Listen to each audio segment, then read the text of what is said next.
불변의 법칙. 서문에서 2009년 말 세계 경제가 침체의 늪에 빠졌을 때 짐이 워런에게 물었다지 경기가 회복될까요?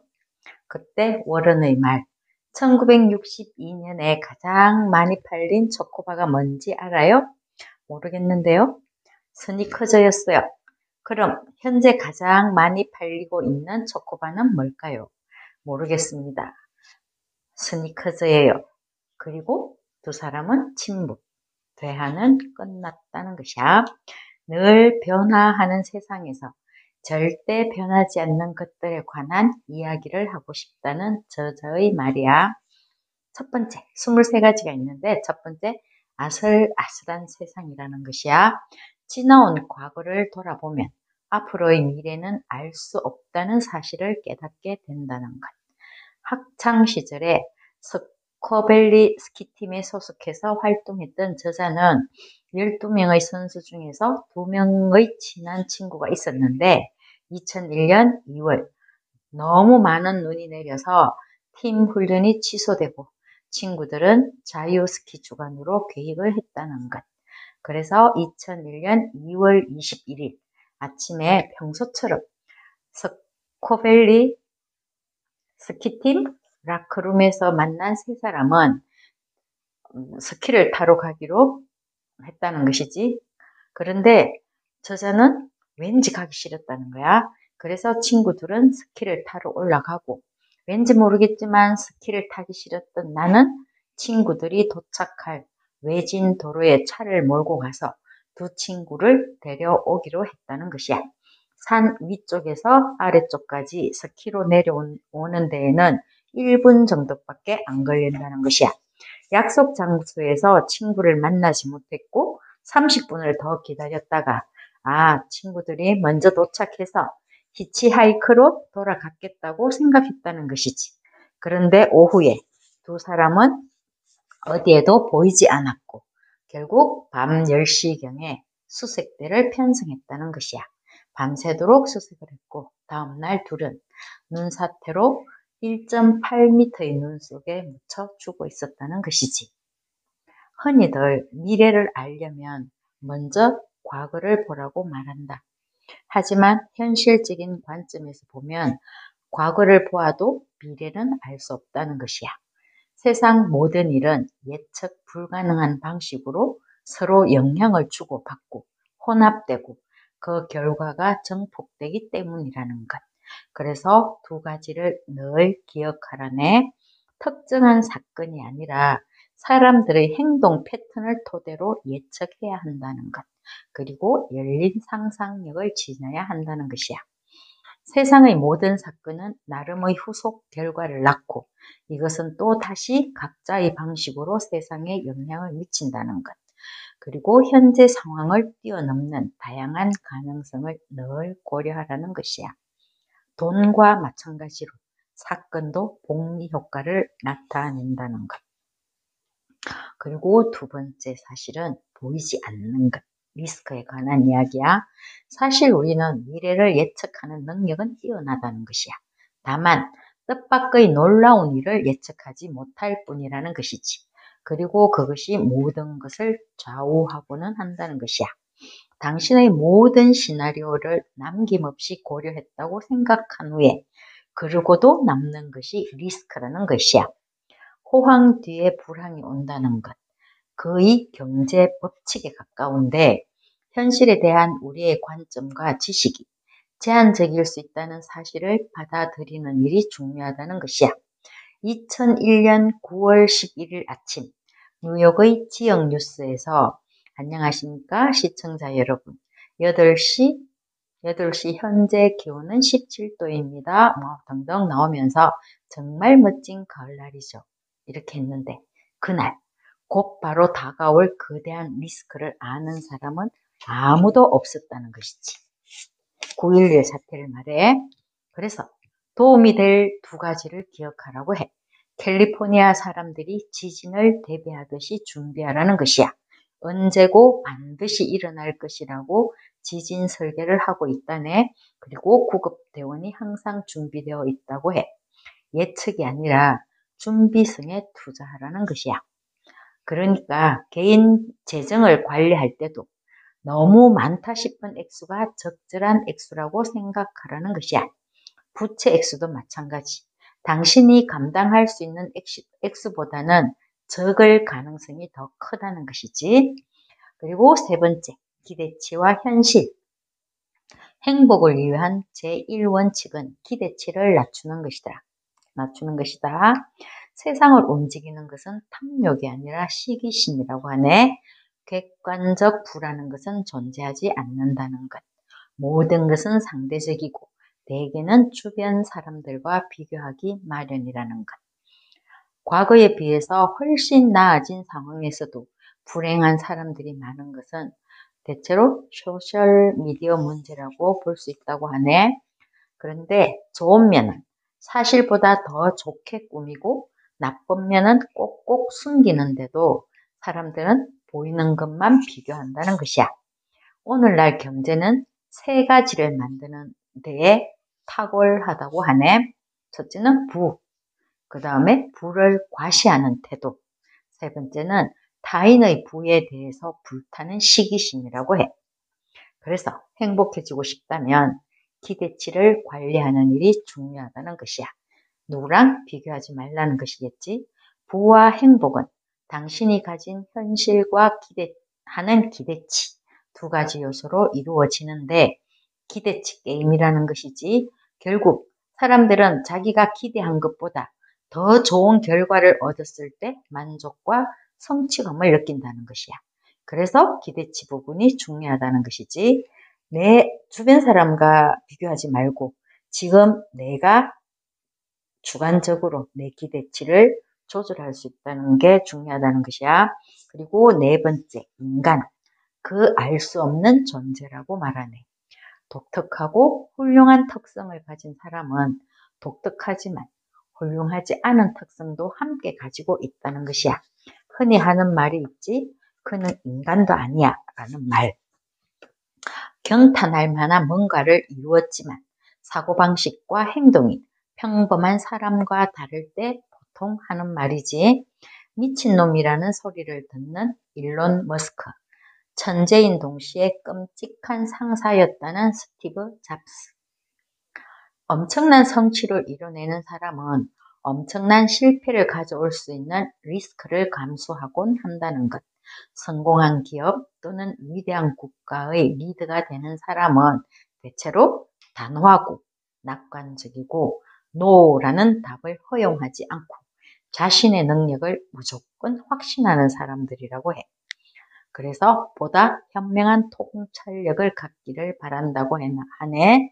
누군가를 닮으려고 애쓰면서 부러워할 필요가 없다는 것이야. 다섯 번째, 확률과 확실성. 사람들이 원하는 것은 정확한 정보가 아니라 확실성이라는 것이지. 세상에 문제가 생기는 원인은 바보는 자신만만하고 똑똑한 사람들은 의심이 많다는 것이라고 해.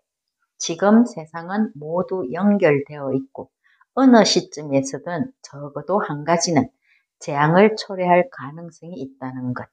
세상의 어마어마하게 많은 수의 일이 잘못될 가능성이 있고 우리는 그 소식을 반드시 듣게 된다는 것이야.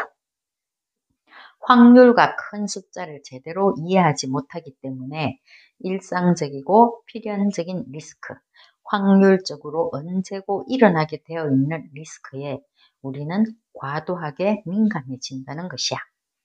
여섯 번째, 뛰어난 스토리가 승리한다. 스토리는 언제나 통계보다 힘이 세다.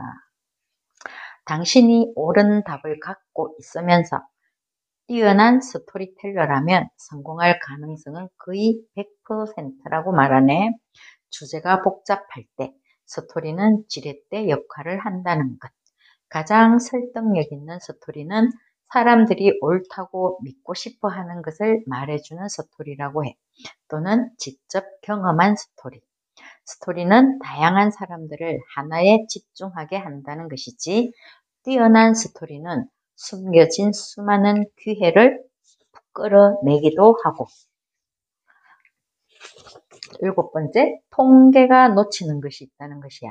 측정할 수 없는 힘들이 세상을 움직인다는 것이야.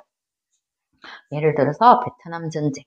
미국과 베트남의 통계 수치에서 빠진 것이 있는데 그것은 베트남 국민의 감정이라고 해. 미국과 연합군이 베트남한테 짓다는 것, 그리고 벌지 전투에서 어마어마한 피해를 입은 미군에 관한 이야기가 있는데 연합군은 절대로 반격 불가한 독일의 모든 조건을 파악하고 있었고 날씨도 최악이었다는 것이야. 그래서 절대로 이 독일군이 쳐들어오지 못한다고 생각을 했다는 것이지. 그러나 현실과 이성에서 동떨어진 자기 자신만의 세계에 사는 미치광이 히틀러를 개선하지 못했다는 것이야. 부하들이 전투에 사용할 무기를 어디서 구하느냐고 묻자 히틀러는 미군에게서 훔쳐오라고 했다는 것이야. 지금까지 늘 인간은 감정과 비합리성에 지배당했고 앞으로도 그럴 것이라고 말하네. 2008년 9월 10일 리먼 브라더스의 재무 건전성은 양호해 보였고 모든 수치는 평균 이상이었다는 것. 그래서 투자자들은 이 은행을 믿고 투자했다는 것이야. 그렇지만 3일 후에 리먼 브라더스는 파산했다는 것. 결국 장기적으로 성공하는 사람은 이 세상이 불합리성과 혼란, 골치 아픈 인간관계, 불완전한 인간들로 들끓는 것이라는 사실을 아는 사람이라고 해. 혁신과 발전이 일어나는 것은 다행히도 이 세상에 우리와는 다르게 생각하는 사람들이 있기 때문이라고 하네. 누군가는 합리적 행동이라고 여기는 것을 다른 누군가는 미친 짓으로 여길 수 있다는 것을 인정하라는 것이야. 인센티브의 힘을 이해해야 한다는 것. 금융버블도 그 버블 안의 업계에서 종사하는 사람들에게는 인센티브를 부여하기 때문에 그들은 고객뿐만 아니라 자기 자신도 속인다는 것. 측정할 수 없는 것이 세상을 움직인다는 것이지. 그리고 8번째, 평화가 혼돈의 씨앗을 뿌린다는 것. 시장이 미친 듯이 과열되는 것은 정상이다. 경제가 안정적일 때 사람들은 낙관적이 되고 빚을 내어서 투자를 하게 된다는 것. 그리고 빚을 내고 투자하면 경제가 불안정해진다는 것이야. 결국 안정성이 불안정성을 낳는다는 것. 비즈니스나 투자나 일이나 인간관계 등 모든 영역에서 그렇다고 해. 평화로울 때 비극의 가능성을 과소평가하게 된다는 것이지. 사람들이 가장 안전하다고 느낄 때 상황은 가장 위험해질 수 있다는 것이야. 최고의 순간에 악마가 찾아오는 법이라는 말도 있네. 투자자들이 견딜 수 있는 한계를 알고 싶어하는 시장도 마찬가지라는 것. 두 가지만 기억하자고 하네. 시장이 미친 듯이 과열되는 것은 정상이다. 더 미친 듯이 과열되는 것도 정상이다. 투기적 행동에 지배당하고 있다고 하지만 시장은 늘 그래왔다. 그래서 충분함의 미학을 깨닫자. 스스로 개인적으로 판단할 수 있어야 된다는 것. 9번째, 더 많이, 더 빨리. 좋은 아이디어도 무리한 속도를 내면 나쁜 아이디어가 된다는 것. 워런 버핏의 말이라고 해. 여성 9명을 임신시킨다고 해서 한 달 만에 아기를 얻을 수는 없다라고 했다네. 괜찮은 뭔가를 지나치게 밀어붙이고 결과를 지나치게 빨리 얻으려다가 낭패를 보는 것. 역사가 증명한다는 것이야. 모든 일에는 적절한 규모와 속도가 있다. 그 선을 넘으면 문제가 생긴다. 역사상 가장 키가 큰 사람, 로버트 위들로라는 사람이 있는데 뇌하수체 이상으로 12세 때는 213cm, 사망 시점인 22세에는 키가 272cm, 몸무게 199kg, 발 사이즈는 470ml. 혼자 힘으로 서 있기도 힘들어서 대개는 벽에 기대야 했고 사망 원인도 거대한 몸에 혈액 공급에 무리가 갔다는 것, 다리의 혈압이 높아졌고 궤양이 생겼고 감염으로 이어져서 사망했다는 것. 결론은 몸 크기가 3배가 되었다고 성능도 3배가 되는 것은 아니라는 것. 욕조에서 막 나온 사람의 몸에는 그 몸에 묻은 물은 사람에게 문제가 없다는 것이야. 그렇지만 물에 젖은 쥐는 물의 무게가 힘이 겹다는 것. 물에 젖은 파리는 옴짝달싹도 못한다는 것. 가장 알맞은 크기. 이것은 모든 것이 원활하게 돌아가는 적절한 상태를 말한다. 이때 크기를 늘리거나 속도를 높이면 적절한 상태가 깨진다는 것. 그것은 삶의 많은 영역에서 그렇다는 것. 너무 단기간에 거대해진 기업은 하루아침에 큰 돈이 생긴 소년처럼 행동하기 십상이라는 것. 아무리 좋은 것이라도 무리하게 속도를 내면 문제나 재앙을 초래한다. 자연도 같다.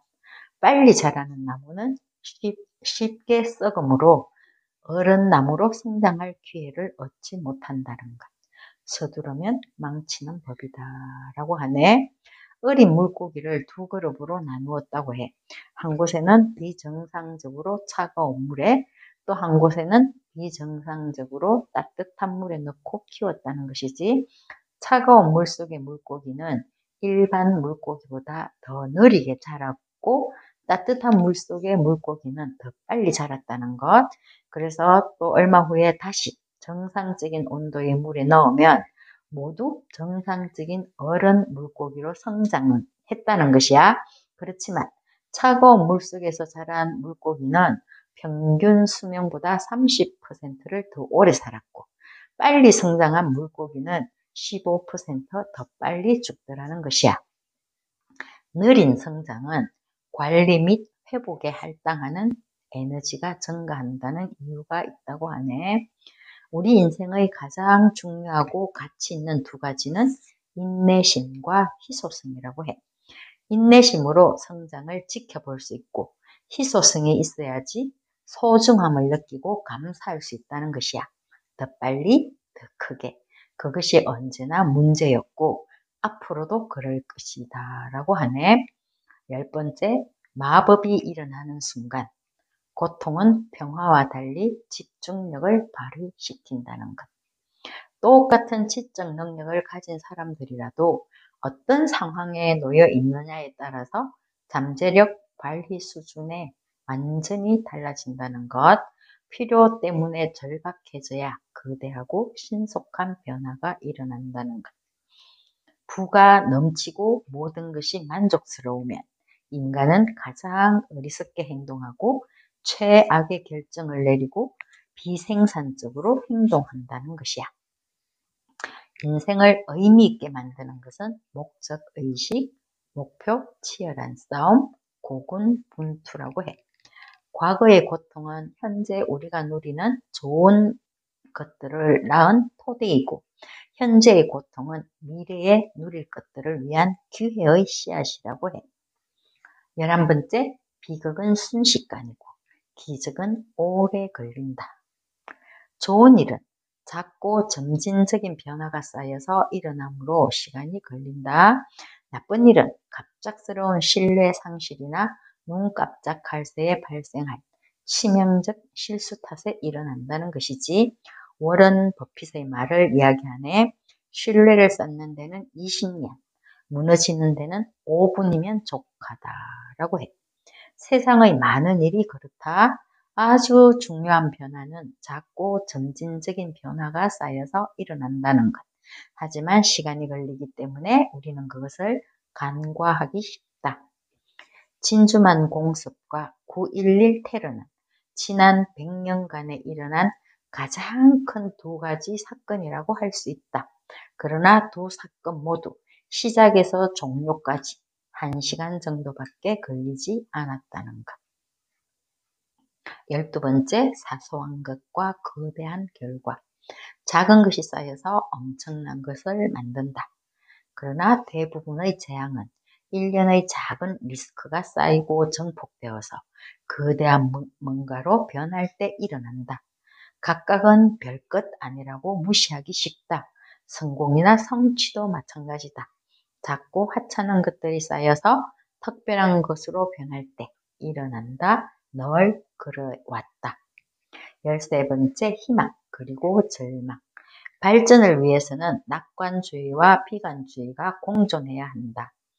최고의 재정 전략은 비관론자처럼 저축하고 낙관론자처럼 투자하는 것이라고 해. 이 둘의 균형이 중요하다는 것. 낙관론과 비관론은 하나의 스펙트럼 위에 존재한다는 것이지. 역사를 보면 깨닫는 중요한 한 가지가 있는데 장기적으로는 대체로 좋은 결과에 이르고 단기적으로는 되게 나쁜 상황을 겪는다는 것. 이 둘을 균형 있게 관리하려는 노력이 필요하다는 것이야. 14번째, 완벽함의 함정. 약간의 불완전함이 오히려 유용하다.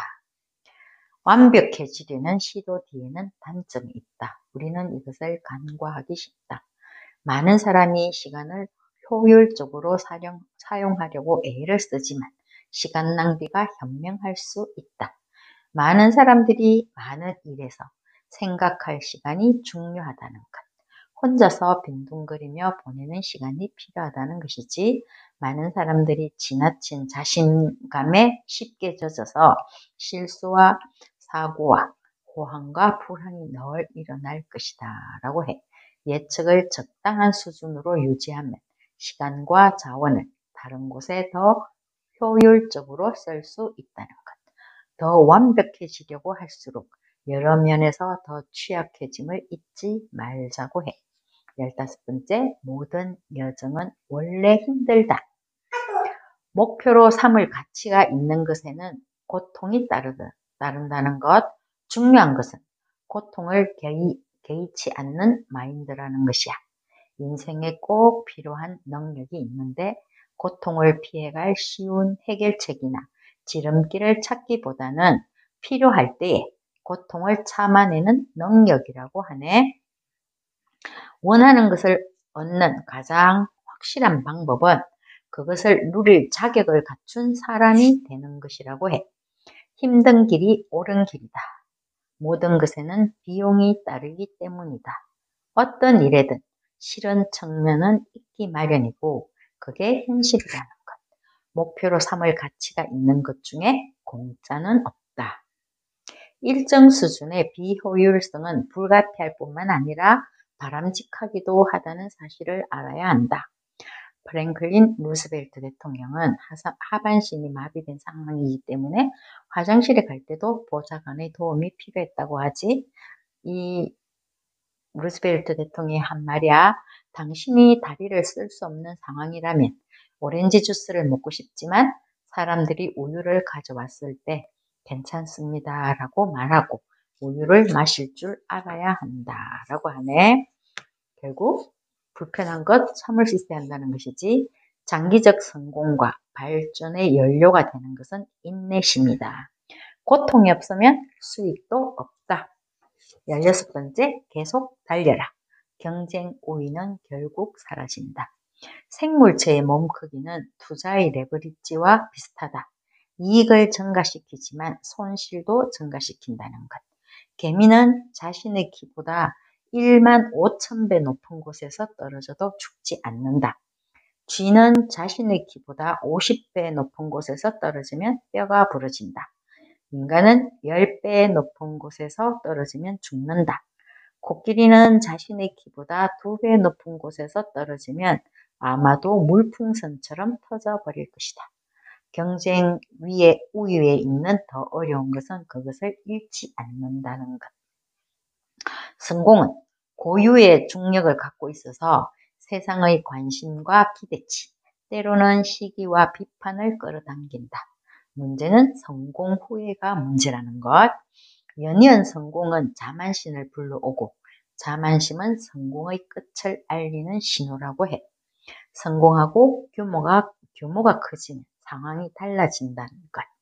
큰 조직은 작은 조직과 완전히 다른 동물이다.